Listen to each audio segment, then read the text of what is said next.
Obrigado aos irmãos que nos ajudaram, nos liderando enquanto nós adoramos o nome do nosso Deus, através dos louvores.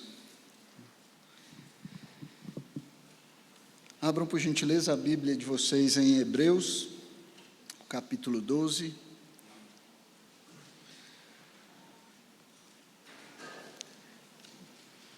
Hoje nós vamos estudar os versos do 12 até o verso 17. Mas eu queria ler com vocês a partir do versículo 4, para nós pegarmos todo o contexto do que o autor quer nos ensinar aqui.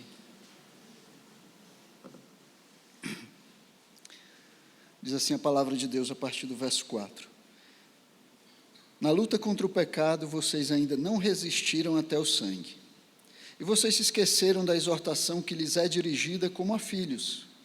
Filho meu, não despreze a correção que vem do Senhor, nem desanime quando você é repreendido por Ele, porque o Senhor corrige a quem ama e castiga todo filho a quem aceita. É para a disciplina que vocês perseveram. Deus os trata como filhos. E qual é o filho a quem o pai não corrige?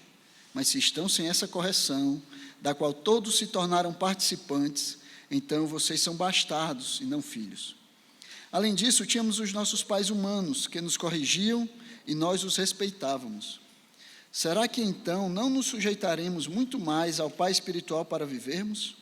Pois eles nos corrigiam por pouco tempo, segundo melhor lhe parecia. Deus, porém, nos disciplina para o nosso próprio bem, a fim de sermos participantes da sua santidade. Na verdade, toda disciplina, ao ser aplicada, não parece ser motivo de alegria, mas de tristeza. Porém, mais tarde, produz fruto pacífico aos que têm sido por ela exercitados, frutos de justiça. Por isso, levantem as mãos cansadas e fortaleçam os joelhos vacilantes. Façam caminhos retos para os seus pés, para que o manco não se desvie, mas seja curado. Procurem viver em paz com todos e busquem a santificação, sem a qual ninguém verá o Senhor. Cuidem para que ninguém fique afastado da graça de Deus e que nenhuma raiz de amargura brotando cause perturbação e, por meio dela, muitos sejam contaminados. E cuidem para que não haja nenhum impuro ou profano, como foi Esaú, o qual, por um prato de comida, vendeu o seu direito de primogenitura. Vocês sabem também que, posteriormente, querendo herdar a bênção, foi rejeitado, pois não achou lugar de arrependimento, embora com lágrimas o tivesse buscado. Amém? Então, curva a sua cabeça um momento, vamos orar, pedir ao Senhor que nos abençoe enquanto nós estudamos a sua palavra. Santo Deus, nós queremos louvar e engrandecer o teu nome, Senhor, ser gratos por tudo que o Senhor já fez aqui nesse culto, pelos louvores que foram cantados, Pai, que preparam o nosso coração, Senhor, que nos ensinam a respeito de Ti. Senhor, queremos Te pedir que nos abençoe, Senhor, também com a Tua palavra que será pregada, Pai, que ela possa fazer morada nos nossos corações, nós possamos viver, Senhor, por ela, nós possamos viver fundamentados nela, Senhor. Então, nos ajuda, Senhor, a compreendermos a Tua palavra, prepara as nossas mentes, Senhor, para mantermos a atenção naquilo que o Senhor vai falar através da Tua palavra, Pai, e que Teu nome seja engrandecido em tudo que for feito aqui, Pai. Nós Te pedimos essas coisas no nome de Jesus Cristo, Teu Filho. Amém. Então, como nós já temos estudado no livro de Hebreus, já temos visto que os leitores de Hebreus, os crentes para quem essa carta ela foi enviada, eles estavam cansados, né? Eles estavam desanimados, estavam em risco de não conseguir terminar a corrida da fé, né? Eles estavam arriscando a não concluírem a sua carreira. E esse tipo de atitude leva ao ressentimento, leva à amargura, leva a contendas dentro da própria igreja. Hebreus vai advertir os seus leitores sobre esse tipo de perigo que eles estavam correndo, né, ao ficarem pensando, cogitando abandonarem a fé, cogitando voltar atrás, deixarem a igreja. Eles tinham que pensar sobre isso, né? Eles são alertados sobre isso, advertidos sobre isso, porque esses são os tipos de obstáculos que podem levar toda a igreja a tropeçar. E aí, para evitar essas armadilhas, para evitar esses obstáculos, o povo aqui é exortado a buscar práticas que são práticas comuns à igreja, que é o corpo de Cristo. Práticas capazes de restaurar as relações, de conduzir todos os irmãos pelo caminho da santidade. Sem essas práticas, sem a busca da santidade, eles perderiam o Senhor de vista, eles acabariam naufragando na sua fé. E aí o autor, enquanto os adverte, vai usar até o exemplo de Esaú para chamar a atenção deles ao perigo que eles estavam correndo ao flertar com a apostasia, né? Saul, como nós conhecemos bem a história, era aquele filho, né, aquele filho rebelde, aquele filho que pensava só nos seus desejos, né? E aí, na sua impaciência, em um momento de fome, Esaú ele deu as costas à herança de seu pai e às bênçãos que seu pai poderia dar a ele. Portanto, os crentes hebreus, eles deveriam ter muito cuidado com os pensamentos, os desejos, as atitudes que eles assumiriam como cristãos, para eles não repetirem o mesmo erro que Esaú acabou cometendo. E aí, quando nós pensamos em nós, né, atualmente, mesmo que atualmente no mundo, né, em que nós vivemos, existam muitos cristãos que sofrem a perseguição por causa da sua fé de diversas maneiras, né? Quando nós pensamos em nós mesmos, mais próximos a nós, são poucas as igrejas que sofrem perseguição, pelo menos aquela perseguição aquela perseguição da sociedade organizada, da sociedade, ou do governo, ou pelo menos uma perseguição aberta por causa de Cristo. O perigo que nós enfrentamos é mais de natureza interna, né? Como descreve aqui a passagem de Hebreus que nós lemos, né? São divisões, lutas pelo poder, cobiça, imoralidade, desânimo. Essas coisas é que ameaçam muito mais a vida e o testemunho da igreja do que mesmo a perseguição aberta, no nosso caso. E como nós já sabemos, essa carta ela surgiu, né, ela foi escrita da preocupação de um pastor. Ele temia que os seus leitores, as suas ovelhas, eles não encarassem corretamente as provações causadas pelas perseguições que eles estavam experimentando. Ele temia que eles não compreendessem o objetivo das provações e da perseguição. Então, o propósito principal nessa carta é exortar os cristãos a serem constantes, mesmo em meio à provação, mesmo no meio da perseguição, que eles continuassem firmes na fé. E aí, com esse objetivo, ele vai lembrar a eles que mesmo no meio do sofrimento, mesmo em meio à perseguição, eles ainda não tinham sofrido, como sofreu Jesus, por exemplo, como sofreram os heróis da fé que nós vimos no capítulo 11. Ele começa no versículo 4 dizendo: na luta contra o pecado, vocês ainda não resistiram até o sangue. Como esses que vieram depois de você, como o próprio Jesus teve que resistir. E perceba que aqui ele diz que a luta dos hebreus é contra o pecado, não propriamente contra os perseguidores romanos, ou contra os judeus que os maltratavam. Não é contra a perseguição em si, mas é contra o pecado. É contra o pecado que eles têm que lutar. É contra o pecado de desanimar, de abandonar a fé. É contra o pecado de pensar que deixar a igreja, deixar Cristo é a resposta para as suas dificuldades. E todo esse texto, o autor vai falar a respeito disso. Ele usa figuras, né? Vai usar figuras de esportes gregos para ensinar aos leitores a respeito disso. Nos versículos 1 e 3 ele retrata a vida cristã como uma corrida de longa distância, que precisa ser corrida com perseverança. né, que ele tem que lutar contra ele mesmo, contra o seu desânimo, contra a vontade de parar, e também lutar contra aquele competidor que vem atrás dele querendo tomar o seu lugar. No versículo 4 ele usa o exemplo de uma luta onde você está um a um ali contra outro. Nos dois casos, o atleta ele compete, se colocando à prova contra outro oponente. É isso que ele quer transmitir aqui, né? Nós, os hebreus, os crentes hebreus e nós também precisamos lutar contra o pecado. Nós precisamos entender que a luta é contra o pecado. Nós não podemos voltar atrás nessa luta. Se não existisse pecado, se nós pudéssemos nos livrar completamente do pecado, não haveria motivo para Deus permitir que nós enfrentássemos dificuldades. E quando o pecado finalmente tiver saído do mundo, aí, então, finalmente nós teremos paz perfeita. Paz perfeita conosco, paz perfeita com o outro, paz perfeita com Deus.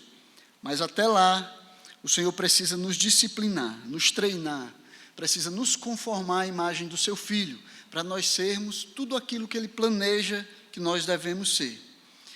Então, depois de ensinar a respeito da disciplina, o escritor de Hebreus, ele se volta aqui para a sua preocupação principal. Uma vez que os seus leitores, eles estavam passando por lutas, passando por dificuldades, a principal preocupação dele era que as perseguições não os levassem a tirar conclusões erradas, não os levassem a ter um pensamento errado a respeito disso.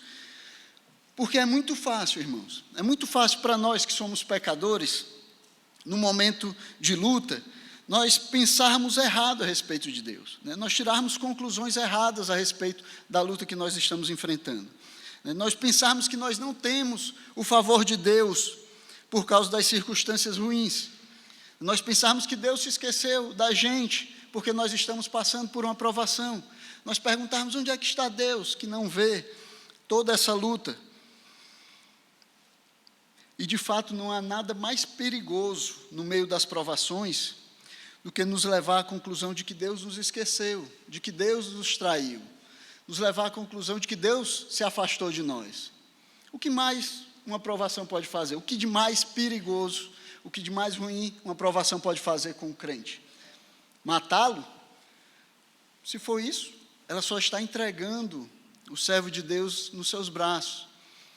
Mas o que de pior pode acontecer é que nós entendamos errado, tiramos conclusões erradas da provação e pensemos que Deus se afastou de nós. É por isso que ele começa, versículo 5, falando: e vocês se esqueceram da exortação que lhes é dirigida como a filhos. Então as exortações são dirigidas como a filhos. Aqui o autor ele está se referindo a Provérbios capítulo 3, os versículos 11 e 12, que diz: filho meu, não despreze a correção que vem do Senhor, nem desanime quando você é repreendido por Ele, porque o Senhor corrige a quem ama e castiga todo filho a quem aceita. Então, se os crentes hebreus entendessem isso, eles não deveriam desfalecer, eles não deveriam querer voltar atrás quando Deus os repreendesse por meio da aflição e do sofrimento. Esse não deveria ser o caminho que eles deveriam tomar diante das provações. A conclusão a que eles deveriam chegar, e nós também, pelo que a Escritura nos ensina nesse texto e em muitos outros, é que os cristãos eles enfrentam provações, que eles não enfrentam provações porque Deus é incapaz de protegê-los. Esse não é o motivo. Deus ele pode nos preservar de toda provação. Ele é soberano sobre todas as coisas, sobre todos os aspectos da nossa vida. Jesus já falou sobre isso, Lá em Mateus 10, ele diz assim: não se vendem 2 pardais por uma moedinha, entretanto nenhum deles cairá no chão sem o consentimento do Pai de vocês. Ou seja, esses pardais que valem quase nada, todos eles estão sob o poder de Deus e não cai nenhum sem que Deus consinta. E aí ele continua: e quanto a vocês, até os cabelos da cabeça de vocês estão todos contados. Portanto, não temam, vocês valem bem mais do que muitos pardais.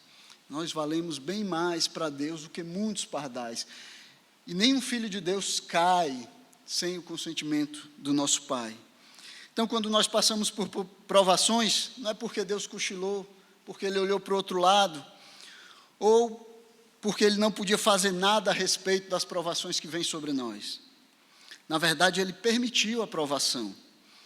Na verdade, Ele até determinou aquela provação para nos disciplinar e nos fazer crescer e nos conformar à imagem do seu Filho. Deus está trabalhando em todas as coisas. Deus está trabalhando a favor daqueles que creem nele, para os transformar e os conformar à imagem do seu Filho Jesus Cristo.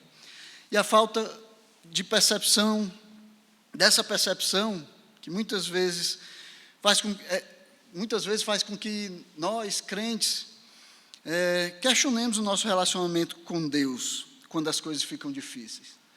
Faz com que nós perguntemos: o que é que está acontecendo? Por que isso está acontecendo comigo? Porque nós não entendemos aquilo que o Senhor tem dito a respeito da aprovação na sua palavra. Mas o que Hebreus nos ensina é que essa disciplina é justamente a prova de que nós somos filhos. Porque se nós não temos disciplina, então nós não somos filhos. Nós somos bastardos, como a palavra diz. Então, depois de deixar claro o ensino a respeito das aflições, dos sofrimentos, das dificuldades, da disciplina do Pai eterno, o autor agora ele vai nos dizer como é que nós devemos agir em meio a tudo isso, como igreja. O que é que nós devemos fazer? Como é que nós devemos nos comportar quando nós passamos por provações, quando nós somos perseguidos? Qual é o plano B para a igreja quando as coisas estão dando errado? O que a igreja deveria fazer quando ela está passando por sofrimento e aflição? E aí a resposta é mais simples do que a gente pensa. A resposta do autor de Hebreus é que a igreja ela deveria continuar fazendo o que sempre fez, o que o Senhor a chamou para fazer. Os irmãos deveriam cuidar dos fracos e necessitados, buscar a santidade, proteger e cuidar uns dos outros. Nós deveríamos continuar sendo igreja. A resposta de Deus diante da perseguição, do sofrimento e da dor, nunca é: se esconda, fique sozinho, procure um lugar seguro. Depois, quando tudo acalmar, você volta. A resposta nunca é essa. A resposta nunca é: se proteja a todo custo, preserve a sua vida a todo custo. Deus nunca nos manda fazer isso no meio da perseguição. Essa nunca é a resposta de Deus, nunca é a resposta que nós encontramos na Escritura. E eu espero que nós consigamos ver que a resposta bíblica para o sofrimento, para como a igreja deve agir no meio do sofrimento, é: siga em frente, continue sendo igreja, continue congregando, continue santificando, exortando, encorajando e lutando pela fé. Não se deixe vencer pela adversidade, não deixe de ser sal, não deixe de ser santo, não deixe de ser igreja. Essa é a resposta bíblica para a igreja de Cristo. E aí o texto de Hebreus que nós lemos tem 3 conselhos para a igreja que está desanimada por causa dos sofrimentos. Embora esses conselhos aqui sejam conselhos para a igreja de forma geral, eles nos ajudam também a refletir como é que nós temos que lidar pessoalmente com as lutas, como é que nós temos que lidar com momentos difíceis que nós temos que passar. Será que essas lutas, será que essas circunstâncias difíceis, elas têm nos aproximado ou nos afastado do Senhor? Como é que nós temos reagido em meio às dificuldades, em meio às lutas? Eu espero que o Senhor nos instrua nesse texto que lemos a respeito dessas coisas, através desses conselhos. E é assim que ele começa aconselhando a igreja no meio das provações. Ele começa dizendo: continuem cuidando dos fracos, nos versículos 12 e 13. Aí o verso 12 começa dizendo: por isso, pelo que vocês sabem sobre a disciplina de Deus, pelo que eu ensinei a vocês aqui a respeito da perseguição, do sofrimento, por causa do que eu falei para vocês a respeito das dificuldades pelas quais vocês estão passando, levantem as mãos cansadas e fortaleçam os joelhos vacilantes. Façam caminhos retos para os seus pés, para que o manco não se desvie, mas seja curado. Então, o que ele está dizendo é que aqueles que compreenderam o ensino a respeito do sofrimento e da disciplina do Pai Eterno, eles devem agora ajudar os fracos, aqueles que não estão conseguindo lutar, que estão querendo abandonar a fé, que não conseguem entender a disciplina do Senhor, e por causa disso eles sofrem mais do que os outros. Olhem para esses, vocês que já compreenderam, vocês que já entenderam a luta e a dificuldade, ajudem aqueles que ainda precisam entender, que ainda estão fracos, que não estão conseguindo seguir adiante. É assim que ele começa, falando a respeito de como nós devemos agir no meio das perseguições. E é interessante como os primeiros versos aqui, eles estão escritos no original, né? Apesar de não mudar o sentido de que nós devemos ajudar os mais fracos, mas ele tem uma nuance um pouco diferente, né, que nos ajuda melhor a entender isso. Literalmente está escrito assim no verso 12: com as mãos cansadas e os joelhos vacilantes fortalecidos, aí ele segue no 13, façam caminhos retos para os seus pés, para que o manco não se desvie, mas seja curado. Então ele ainda está falando a respeito de nós cuidarmos daqueles que são mais fracos. Mas aqui a gente consegue perceber uma nuance um pouco diferente. Não é que ele manda fortalecer as mãos e os joelhos dos fracos. O que ele quer dizer é que agora que você entendeu a disciplina do Senhor, você tem a responsabilidade de, com as mãos cansadas e os joelhos vacilantes fortalecidos, de fazer caminhos retos para que aqueles que estão fracos, impossibilitados e doentes, eles possam também andar. Nós temos aqueles que compreenderam o ensino do Senhor, aqueles que se fortaleceram pela instrução da palavra de Deus, têm agora a responsabilidade de cuidar daqueles que ainda não chegaram até aí, e de aplanar os caminhos para que eles também possam seguir. Então, se você foi fortalecido pelo entendimento da verdade, pelo entendimento da disciplina do Senhor, não guarde isso só para você. Levante, mas ajude também outros a levantar. Ajude também aqueles que ainda não conseguiram compreender, que acabaram ficando para trás. O interessante de pensar assim é que nós compreendemos que mesmo quando nós pensamos em crescer e progredir em algo na nossa fé, ou no ensino da Escritura, na ética do reino, nós não fazemos isso por causa de nós mesmos. Mas nós devemos sempre estar pensando nos irmãos que nós podemos ajudar com isso.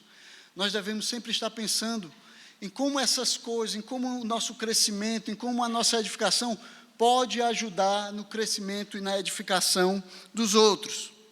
Então, quando você estuda mais a palavra de Deus, né, quando você tem a oportunidade, talvez, de fazer um seminário, um curso, escrever um livro, fazer uma pregação, dar uma palestra, o objetivo principal dessas coisas deveria ser aqueles que você pode ajudar através disso.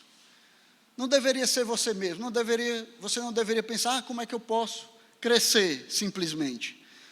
Você deveria pensar, como é que eu posso crescer e o meu crescimento pode ajudar outros a crescer também. Como é que nessas coisas em que eu tenho crescido, no reino espiritual, no reino de Deus, pode ajudar outras pessoas, para que elas cheguem também aonde eu estou. E mesmo nas coisas que nós não chamamos de espirituais, a lógica do reino também é essa. Por exemplo, coisas como ganhar dinheiro. Lá em Efésios 4, capítulo 4, versículo 28, quando fala sobre aquele homem que roubava, e porque agora ele se revestiu de Cristo, ele se converteu a Cristo, ele não deve mais roubar, antes ele deve trabalhar. Aí Paulo continua dizendo assim, ele deve trabalhar fazendo com as próprias mãos o que é bom. E para que fazer com as próprias mãos o que é bom? para que tenha o que repartir com o necessitado. Talvez no nosso mundo hoje as pessoas pensassem assim: você tem que trabalhar fazendo o que é bom com as próprias mãos para você ter mais conforto, para você ter mais bens, para você acumular mais coisas. Mas a lógica do reino é diferente. Você trabalha fazendo o que é bom com as próprias mãos para que você tenha com que ajudar o necessitado. A ética do reino de Deus, ela é sempre outrocêntrica, é sempre olhando para o outro, é sempre pensando em como servir ao outro. A ideia egocêntrica é desse mundo, é esse mundo que ensina você a pensar em você mesmo, a pensar o melhor de você mesmo, a buscar para você mesmo, a sempre colocar você em primeiro lugar. No reino de Deus, as coisas acontecem diferente, você pensa no outro.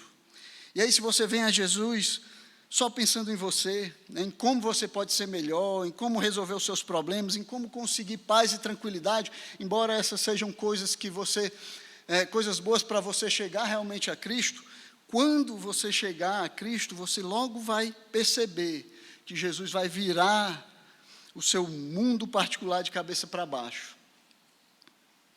Vai tirar o seu foco de você mesmo e vai apontar alguém a quem você pode e deve servir, a quem você deveria concentrar as suas forças para servir, para ajudar. Foi assim que o próprio Jesus viveu aqui na terra. Ele não pensava nele mesmo. Ele começava a curar os enfermos de madrugada e ia até altas horas da noite.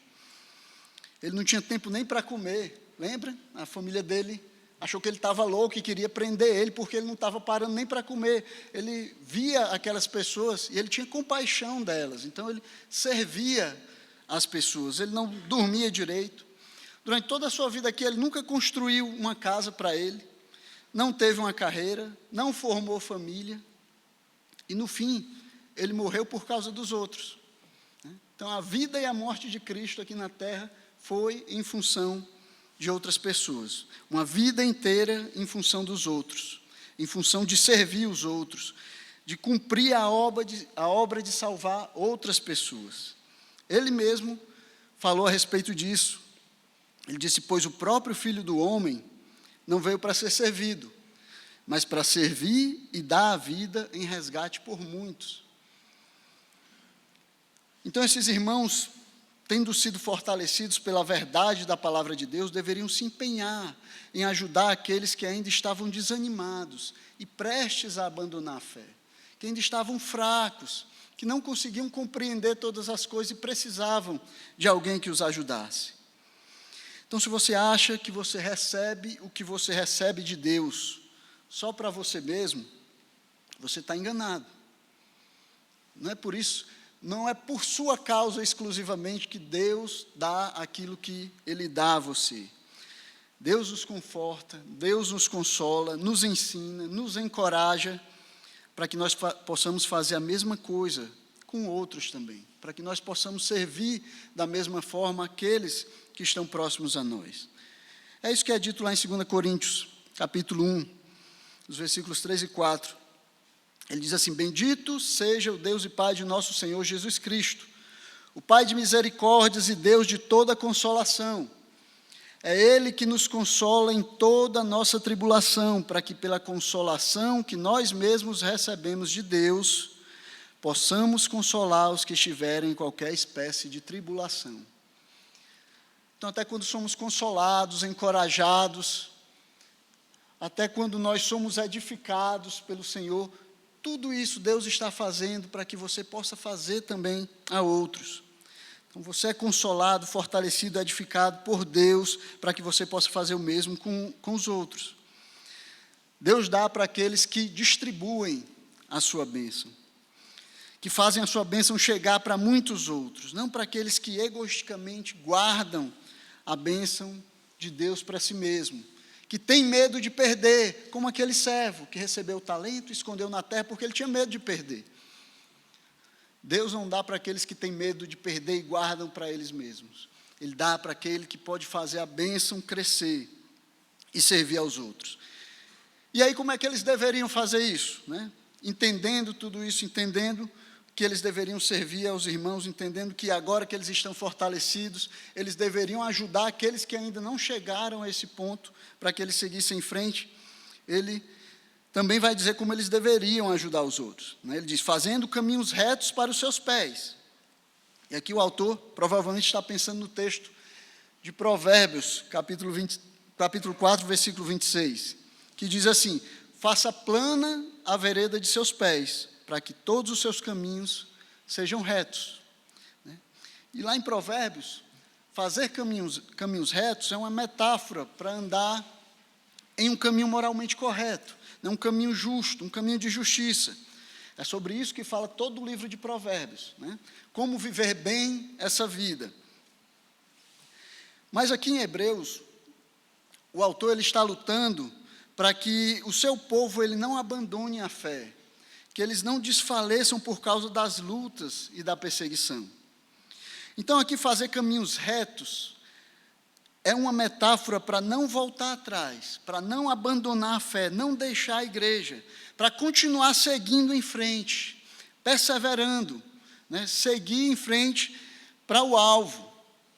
A intenção é que aquele que já foi fortalecido, ou aquele que está mais forte, que ele aplane o caminho para que o manco, o doente, o fraco, eles sejam restaurados, sejam recuperados. Que nós nos esforcemos para restaurar aqueles que estão ficando para trás. Essa é a ideia, você já compreendeu, você já foi fortalecido pela palavra de Deus. E aí você precisa agora trabalhar, criar o ambiente necessário, se esforçar para que aqueles que ainda não entenderam, para que aqueles que ainda estão fracos, ainda estão desfalecendo, eles consigam seguir em frente. Eles desistam de desistir e sigam adiante para o alvo que é Jesus Cristo. E é claro, irmãos, que algumas pessoas irremediavelmente elas vão acabar abandonando a igreja, né? E aí para alguns nós não temos o que fazer, né? 1 João 2,19 fala a respeito disso, né? Diz, eles saíram do nosso meio, mas não eram dos nossos, porque se tivessem sido dos nossos, teriam permanecido conosco. Mas eles se foram para que ficasse manifesto que nenhum deles é dos nossos. Então existem esses, né, que vão sair do nosso meio. Mas que nenhum saia do nosso meio por falta de nós servirmos uns aos outros, criando esse ambiente necessário para que todos possam progredir. Progredir de fracos e doentes para fortes e saudáveis. Que nós lutemos para fazer isso, que nós ajudemos uns aos outros, né? Que nós nos empenhemos em ajudar os irmãos a crescerem na fé. A expectativa é que, se todos fizerem o que tem que fazer na igreja, o irmão fraco será curado, ao invés de se desviar do caminho que deve seguir. E aí o próximo conselho é que no meio das provações, nós devemos continuar no caminho da santificação. Se nós estamos sofrendo e sendo perseguidos, como é que nós devemos agir? O que é que nós devemos fazer? Nós devemos agir como sempre agimos. Ele diz, procurem viver em paz com todos e busquem a santificação, sem a qual ninguém verá o Senhor. Nós devemos continuar buscando a santificação, devemos continuar seguindo a paz, a despeito de qualquer perseguição. Os crentes hebreus, eles não deveriam deixar de buscar a paz e a santificação que eles sempre buscaram, que é marca daqueles que conhecem a Cristo. E a palavra usada aqui, que foi traduzida como procurem na nossa tradução, ela tem mais o sentido de perseguir, né? Perseguir ou fazer alguma coisa com um esforço intenso, né? Ou com um objetivo definitivo. É você definir o seu objetivo e ir até o fim, até você conseguir. Não é só seguir, não é só procurar e tudo bem se eu não achar. Não, é você perseguir até você encontrar, até você achar. Isso indica, irmãos, isso nos mostra que em tempos de perseguição e sofrimento, é mais difícil perseguir a santificação, é mais difícil buscar a santificação. É mais difícil você pensar em santificação quando você está preocupado se você vai morrer, ou se você vai ser preso, né? Ou se vai ser torturado ao ser preso. Mas ainda assim os crentes eles devem se esforçar, eles devem se empenhar em buscar a paz e a santificação, né? A perseguição, as lutas, as provações, elas não são desculpas ou justificativas para nós vivermos de qualquer maneira, para nós nos esquecermos da santificação, para nós nos esquecermos de crescermos e nos tornarmos como Cristo. Isso nunca é desculpa. E é surpreendente que o autor fale aqui a respeito de paz, né? A respeito de os leitores eles buscarem paz, né? Quando eles estão sofrendo perseguição, né? E perseguição das pessoas ao seu redor, né? Perseguição ali dos seus vizinhos, das pessoas próximas a eles, perseguição até dos seus familiares judeus, que não aceitavam que eles tivessem deixado o judaísmo para se tornarem cristãos. É difícil pensar em buscar a paz quando você entende que paz é aquele estado de harmonia, é aquele estado de concórdia, né, de ausência de desordem. Como é que eles conseguiriam fazer isso se era justamente o contrário que estava acontecendo? Né, como é que eles poderiam manter a paz com essas pessoas que perseguiam eles? Como é que eles conseguiriam manter a paz na igreja diante de um cenário como esse? Então, o que ele está querendo dizer aqui é que, ainda que eles não pudessem forçar os descrentes a crer e a ter paz com eles mesmos, os crentes que eram perseguidos, aqueles que eram perseguidos fora da igreja, deveriam buscar a paz, né? Deveriam buscar a paz dentro da igreja e mesmo com aqueles que os perseguiam, mesmo com aqueles que não queriam paz com eles, mesmo com aqueles que eram difíceis de manter a paz. E existem pessoas difíceis de você manter a paz. Mas ainda assim, nós devemos perseguir essa paz, nós devemos buscar ter paz com todos, né? O conselho para buscar a santificação também é didático aqui. Já que os cristãos hebreus eles estavam tentados a sair da igreja, né, tentados a abandonar a fé, tentados a se afastar de Cristo, o autor diz para eles continuarem buscando a santificação.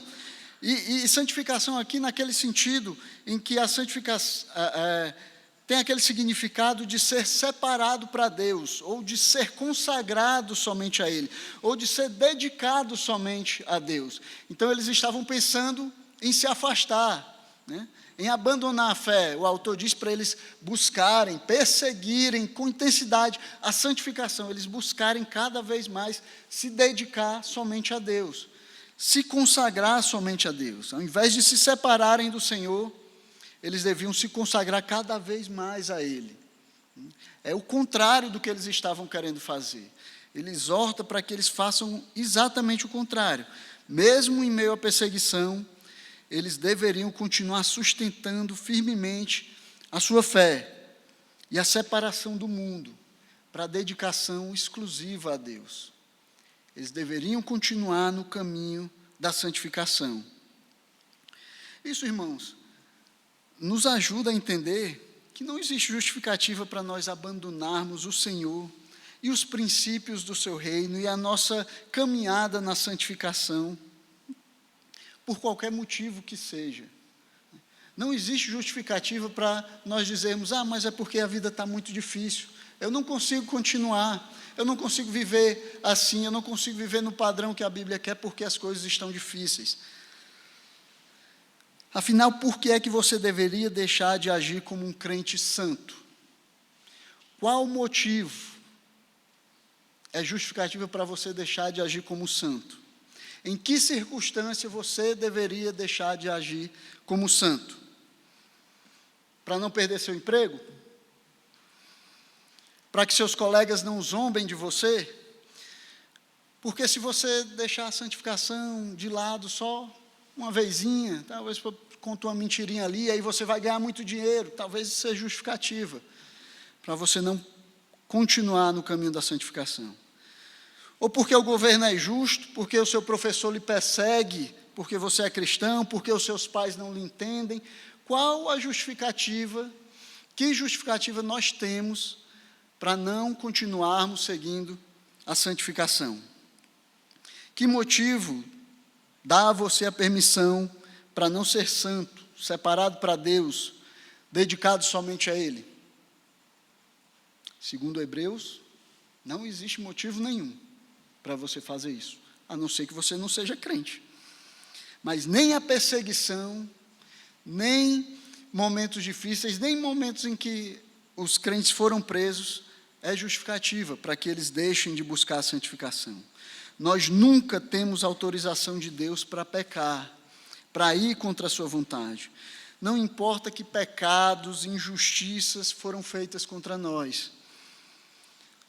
O que Hebreus nos ensina é que mesmo em meio à perseguição, ao sofrimento, à dor, nós devemos continuar perseguindo a santificação, seguindo pelo caminho da santificação. Nós nunca temos desculpa, justificativa para não sermos santos. Nunca temos. Nada pelo que nós estejamos passando, nada que seja feito contra nós, nenhuma circunstância, por mais difícil que seja, é motivo para deixarmos de ser reconhecidos como crentes e santos no Senhor. E aí, no final, o autor, ele volta de novo a atenção para os outros, né, e aconselha que nós supervisionemos uns aos outros para o bem da igreja. Nos versículos 16 e 17, ele diz assim: cuidem para que ninguém fique afastado da graça de Deus, e que nenhuma raiz de amargura brotando cause perturbação, e por meio dela muitos sejam contaminados. E cuidem para que não haja nenhum impuro ou profano, como foi Esaú, o qual, por um prato de comida, vendeu o seu direito de primogenitura. Vocês sabem também que, posteriormente, querendo herdar a bênção, foi rejeitado, pois não achou lugar de arrependimento, embora com lágrimas o tivesse buscado. Então, o verso 15, ele vai começar aqui com um verbo que significa supervisionar, né, cuidar, tomar conta. Né? É um verbo que talvez até vocês conheçam, a palavra que deriva do substantivo episcopos, né? Que dá origem ao termo bispo, que é o supervisor da igreja. Né? Então, é como se eles dissessem: vocês episcopem uns aos outros, né? Ou vocês supervisionem uns aos outros, ou como está escrito aqui, vocês episcopuntes os outros, uns aos outros. Né? Então, a ideia aqui não é só de um cuidado qualquer, mas é uma supervisão, onde você está olhando toda a igreja, onde você está cuidando dos irmãos, olhando com atenção para cada irmão. Isso nos mostra que a supervisão e o cuidado da igreja é função de todo crente, não é só do pastor.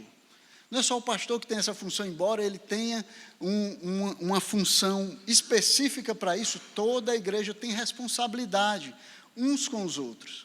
Todos nós devemos cuidar e olhar para ver se os irmãos estão andando na fé. Todos nós deveríamos estar preocupados com os irmãos da igreja, com a saúde da igreja, com as divisões que podem acontecer na igreja, com aqueles que estão se perdendo na igreja, com aqueles que estão querendo deixar a igreja. Todos nós deveríamos estar olhando para essas coisas.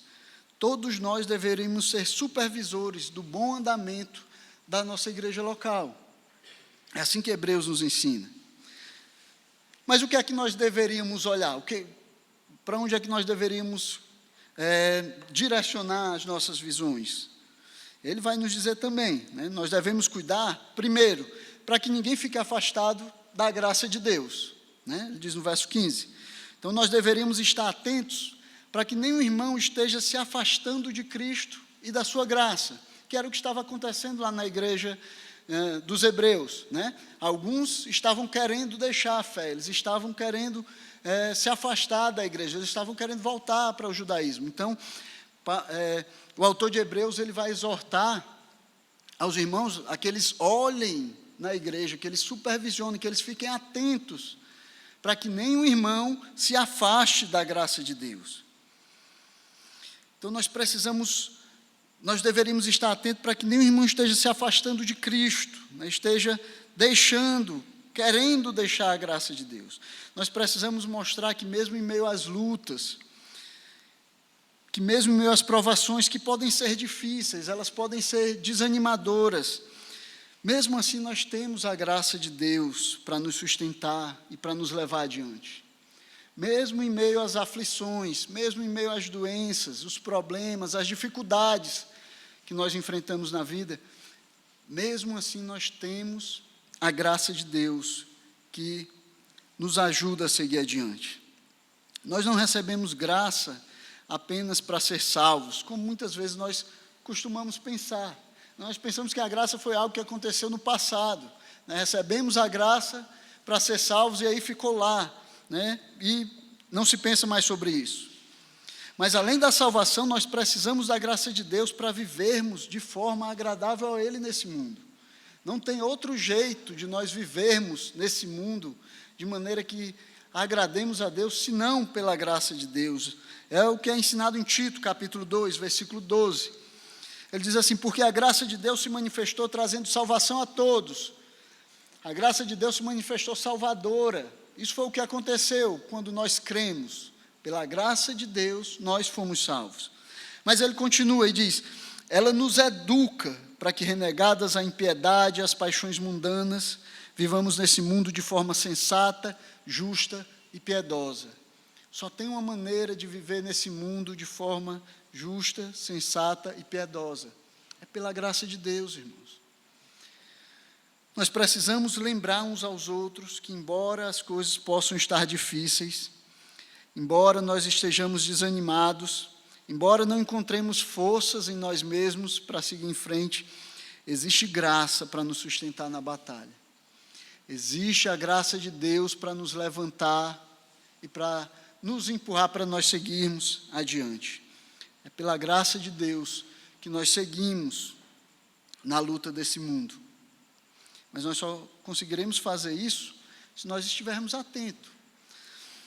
Atento às lutas dos irmãos. Atento ao que cada irmão está passando, né, ao que ele está sofrendo, como lidar com as dificuldades.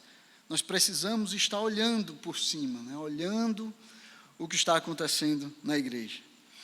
Mas nós também devemos ter cuidado para que nenhuma raiz de amargura brotando cause perturbação e por meio dela muitos sejam contaminados. Nós temos que cuidar também para que essa raiz de amargura ela não suja, ela não cresça e brote e contamine várias pessoas. E aqui o autor não está falando de alguém que está magoado com o outro na igreja, né? Geralmente a gente usa desse jeito, quando a gente fala de raiz de amargura, né? A gente pensa sobre uma mágoa que alguém está guardando sobre o outro, sobre aquela amargura que você não consegue deixar, né? Que está no seu coração, mas não é sobre isso que o autor fala aqui, né? Ele está pensando em raiz de amargura, segundo o texto de Deuteronômio, né? Capítulo 29, versículo 18, que tem a mesma preocupação lá com os israelitas, que ele tinha aqui com os crentes hebreus, né? E aí é por isso que ele usa esse texto. Deixa eu ler para vocês entenderem melhor. Lá em Deuteronômio 29, 18, ele diz assim: que entre vocês não haja homem, nem mulher, nem família, nem tribo, cujo coração hoje se desvie do Senhor, nosso Deus, e vá servir os deuses destas nações, que não haja entre vocês raiz que produza erva venenosa e amarga. Então é dessa erva, dessa raiz de amargura que ele está falando. Aquela raiz de amargura que leva as pessoas a se afastarem de Cristo, né? Que não haja entre vocês aquele coração que leva as pessoas a se afastarem de Cristo, que leva as pessoas que empurra as pessoas para se afastarem de Deus, que causa divisões, que afasta as pessoas da igreja. Não deixem que essa raiz de amargura, ela suja e cresça no meio de vocês. Hoje, o autor ele está pensando na raiz venenosa e amarga que leva os crentes a se desviarem do Senhor, que era exatamente a tentação dos hebreus, né? Em meio à perseguição, diante das lutas que eles estavam enfrentando, eles pensaram: não, vamos abandonar o Senhor para fugir do sofrimento. Vamos deixar o que está acontecendo aqui, e talvez isso se espalhou por toda a igreja. E aquele que não pensava no início começou a pensar, talvez essa seja uma saída, né? Vamos voltar para o judaísmo. E talvez a gente consiga escapar do sofrimento. E o que era ainda pior é que essa raiz de amargura, ela brotando e crescendo, ela causaria perturbação, o que o autor diz aqui, né? E que tipo de perturbação é essa? Ele diz, ela contaminaria a muitos outros. Então, muitos outros irmãos começariam a pensar que a solução para os seus problemas era sair da igreja, era abandonar a fé, era se afastar para não ser identificado como crente ou como cristão, para fugir da perseguição. Era essa raiz amarga que o desânimo estava causando na igreja, estava contaminando toda a igreja. É dessa raiz de amargura que o autor está falando, que nós não deixemos, nós lutemos para que ela não cresça, não brote, não cresça e não se espalhe entre os irmãos. Mas, novamente, só podemos lutar contra isso, nós só podemos lidar com essas coisas se nós estivermos atentos ao que está acontecendo na igreja, as conversas que estão acontecendo na igreja, né? Comparando essas coisas com a Escritura, olhando para cada situação com os olhos da palavra de Deus, vendo se aquelas coisas que estão sendo ditas, conversadas, faladas, elas realmente edificam, né? Estão fundamentadas na palavra de Deus, ou se são raízes de amargura que estão brotando, que vão crescer e que podem acabar contaminando toda a igreja. Então, irmãos, tenham cuidado, não fiquem propagando conversas, às vezes conversas de pessoas ressentidas, imaturas, que às vezes saíram até da igreja. Não seja propagador de raiz de amargura, não se coloque na posição de espalhar fofoca, mentira, e o mal que pode contaminar os irmãos, que pode dividir a igreja, que pode fazer mal ao povo a quem o Senhor morreu para salvar. E se você mesmo precisa sair da igreja por algum motivo legítimo e tem alguma pendência que você precisa resolver, então resolva. Perdoe quem você tiver que perdoar. Peça perdão para quem você tiver que pedir. Mas não se deixe usar por Satanás contra a igreja por quem Cristo morreu. Não seja essa raiz de amargura. Não deixe a semente da raiz de amargura que vai brotar e vai contaminar os irmãos e vai fazer mal à igreja de Cristo. Tenha cuidado. Pense sobre o que você fala, sobre o que você pensa, sobre as suas conversas com os irmãos. Tenha cuidado para não deixar essa raiz de amargura fazer com que muitos se desviem da fé. E por último, ele diz que nós devemos cuidar para que não haja nenhum impuro ou profano no meio de nós. Então, fiquem atentos para não deixarem no meio de vocês pessoas impuras ou profanas. E as palavras que são usadas aqui, elas são palavras bem fortes, né? O impuro aqui não é só aquele que está sujo ou só aquele que está cerimonialmente impuro, não. É a palavra que descreve aqui a pessoa que é sexualmente imoral. É a palavra para descrever aquele homem imoral, que só pensa em imoralidades, que tem a sua vida pautada na imoralidade. É esse tipo de impuro que o autor está falando aqui.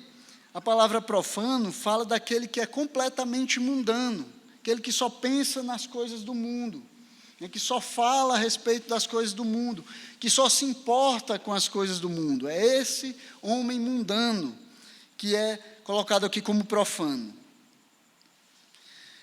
E existem alguns descrentes no meio de nós, né? Infelizmente, existem alguns descrentes no meio de nós.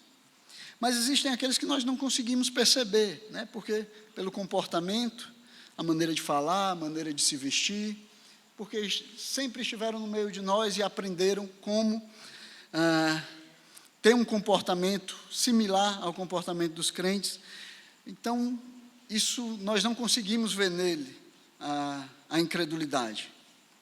Mas existem aqueles que eles são claramente impuros e profanos. Esses nós não devemos nem tolerar no meio de nós. Esses nós não devemos deixar estar no meio de nós. Agora, para ficar bem claro o que ele estava querendo dizer quando ele fala sobre o impuro e o profano, ou sobre o imoral e o mundano, ele usa o exemplo de Esaú. Ele diz assim: Esaú, o qual por um prato de comida vendeu seu direito de primogenitura. É esse tipo de pessoa que ele está falando aqui. Esaú era o tipo de pessoa que só pensava nos seus desejos, só pensava nele mesmo, na sua vontade, nas coisas desse mundo, ao ponto de trocar a bênção da primogenitura por uma coisa simples como um prato de comida, por causa da fome que ele teve, que passaria rapidamente, mas ele só conseguia pensar nele mesmo. Então, esses impuros e profanos que nós deveríamos evitar no nosso meio são pessoas que são capazes de deixar a fé, são capazes de abandonar a igreja, de apostatar de Cristo por qualquer coisa. Pode ser só o alívio da dor e do sofrimento, pode ser porque ele não concorda com alguma coisa, pode ser porque ele foi ofendido por algo que alguém disse, pode ser porque ele é muito sensível e não aguenta que algum irmão o repreenda. Qualquer coisa é motivo para ele abandonar a fé. Qualquer coisa é motivo para ele sair da igreja. Hebreus descreve essas pessoas como imorais e mundanas. É isso que elas são, como Esaú. Não pensam nas coisas de Deus, não se importam com as coisas de Deus. Não são as coisas espirituais que são mais importantes para essas pessoas. Elas pensam nos seus desejos, em como elas se sentem, em como elas gostariam de estar, como elas gostariam que as coisas fossem. É nisso que elas estão pensando, nelas. Elas são o centro de tudo. E ele diz para nós termos cuidado com essas pessoas, porque esse tipo de pessoa, imoral e mundana, mesmo estando na igreja, mesmo tendo feito uma profissão pública de fé, provavelmente ele não é um crente. Porque aqui, usando o exemplo de Esaú, ele diz que essas pessoas elas são incapazes de se arrepender, como Esaú, que não conseguiu achar lugar de arrependimento. Pode ser que ele chore, se emocione, declare que deseja a bênção, como Esaú também fez, mas o seu coração é cheio de imoralidade, de mundanismo, que eles não estão dispostos a deixar. E na primeira oportunidade de trocar Cristo pelo mundo, essas pessoas vão fazer assim. Elas vão aproveitar a oportunidade para deixar Cristo e encontrar aquilo que eles realmente querem no mundo. Cuidado com esse tipo de pessoa, meus irmãos. Cuidado para você não ser esse tipo de pessoa. Cuidado para você não estar se enganando na igreja de Cristo. Cuidado para não pensar que porque está aqui, porque vem aos domingos, porque você às vezes se emociona com as músicas que são cantadas, você até gosta das músicas que são cantadas. Cuidado para não pensar que por causa disso, você está garantido com Deus. Avalie as suas prioridades, avalie as suas conversas, avalie o que realmente é importante para você. Avalie o que você está disposto a deixar e a sacrificar, ou o que você não está disposto a deixar e a sacrificar. E mais uma vez, nós só conseguimos perceber essas pessoas, esse tipo de pessoas, se nós estivermos atentos, vivendo a vida de igreja conforme a Escritura nos ensina a fazer, ajudando os fracos e os doentes, perseguindo a santificação, interessado na vida e nas lutas dos irmãos, interessado em ajudar uns aos outros. Não existe outra maneira para o crente viver quando vem o sofrimento e a perseguição. Não existe um plano B, não existe um lugar onde você vai se esconder, não existe um bunker para onde você corre quando vem a perseguição. Não, para o crente, nós continuamos vivendo a vida de igreja, como nós sempre fizemos. No fim, nós vivemos em um mundo que nos odeia. Esse mundo odeia o nosso mestre e odeia também o Senhor. E ele já nos advertiu a respeito disso, né? Não deveria ser surpresa para nós. Perseguição e sofrimento deveria ser algo que nós esperamos, né? Jesus disse lá em João 15, se o mundo odeia vocês, saibam que antes de odiar vocês, odiou a mim. Se vocês fossem do mundo, o mundo amaria o que era seu. Mas vocês não são do mundo. Pelo contrário, eu dele os escolhi. E por isso o mundo odeia vocês. Lembrem-se da palavra que eu disse a vocês: o servo não é maior do que o seu senhor. Se perseguiram a mim, também perseguirão a vocês. Nós não somos desse mundo, e por isso o sofrimento e a perseguição faz parte da vida do servo de Cristo. Quando Deus escreveu através dos homens de Deus, né, que foram inspirados a respeito de como nós deveríamos viver nesse mundo, ele não estava deixando de lado o sofrimento e a perseguição. Ele não estava pensando em uma vida confortável onde todas as coisas vão bem. Ele estava pensando na nossa vida como servos e discípulos de Jesus Cristo, que teriam que enfrentar também o sofrimento, a dor e a perseguição. Mas nisso nós podemos nos alegrar, porque essas coisas acontecem conosco, porque nós somos como o nosso mestre. E como ele, no meio das provações, nós ainda vivemos como santos filhos de Deus. Esse é o ensino da carta de Hebreus para nós. No meio da perseguição, nós ainda devemos viver como santos filhos de Deus. Amém? Curva a sua cabeça um momento, vamos orar. Pedir ao Senhor que nos ajude a enfrentar a dor, o sofrimento, a aflição, de maneira que seja agradável ao Senhor. Pai Santo, nós estamos diante do desafio da Tua palavra, Senhor, de continuarmos vivendo para a Tua glória, Senhor, em um mundo que nos odeia, Senhor, nos odeia porque nós somos Teus, não somos desse mundo, mas nós somos Teus, Pai. O sofrimento, a dor, as lutas, Senhor, elas são comuns àqueles que servem a Ti, Senhor, aqueles que foram chamados para ser Teus discípulos, Pai. Por isso, Senhor, nos ajuda a continuarmos vivendo, Senhor, como filhos de Deus, mesmo quando as coisas são difíceis, Pai.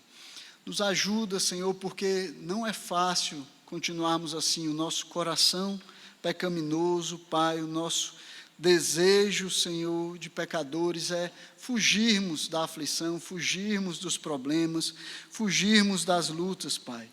O Senhor conhece o nosso coração, mas o Senhor nos promete graça, Pai, para enfrentarmos todas essas coisas e vivermos essa vida de maneira agradável a Ti.